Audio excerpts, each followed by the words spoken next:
Thomas and the Guard. Thomas the Tank Engine is very proud of his branch line. He thinks it is the most important part of the whole railway. He has 2 coaches. They are old and need new paint, but he loves them very much. He calls them Annie and Clarabelle. Annie can only take passengers, but Clarabelle can take passengers, luggage and the guard. As they run backwards and forwards along the line, Thomas sings them little songs, and Annie and Clarabelle sing too.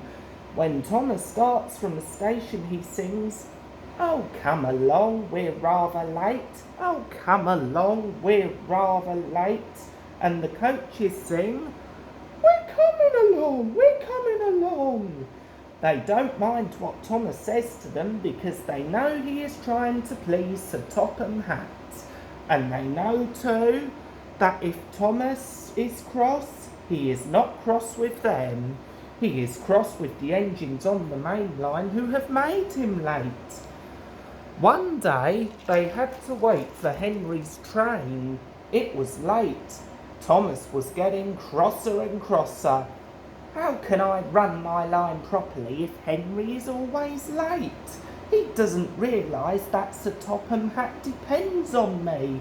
And he whistled impatiently. At last Henry came. "Where have you been, lazybones?" asked Thomas crossly. "Oh dear, my system is out of order.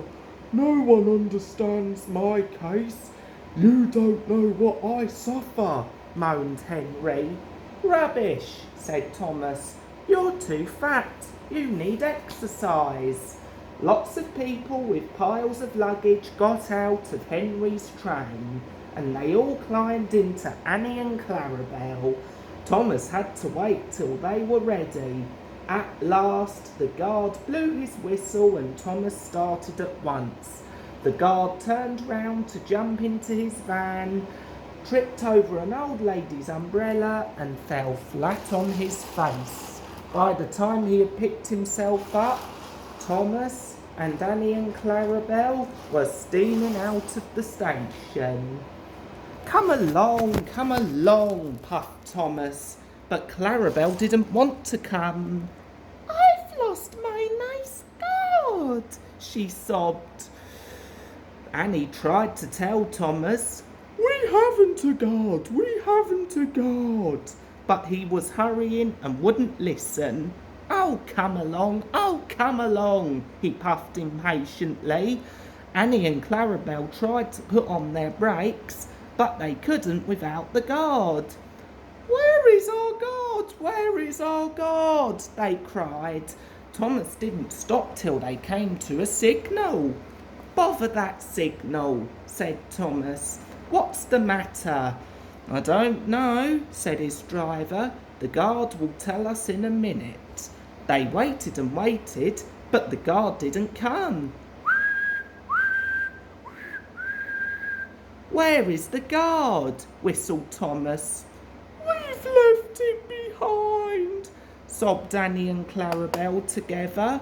The driver, the fireman and the passengers looked, and there was the guard running as fast as he could along the line, with his flags in one hand and his whistle in the other. Everyone cheered him. He was very hot, so he sat down and had a drink and told them all about it. "I'm very sorry, Mr. Guard," said Thomas. It wasn't your fault, Thomas. It was the old lady's umbrella. Look, the signal is down. Let's make up for lost time." Annie and Clarabelle were so pleased to have their guard again that they sang, "As fast as you like, as fast as you like," to Thomas, all the way, and they reached the end of the line quicker than ever before.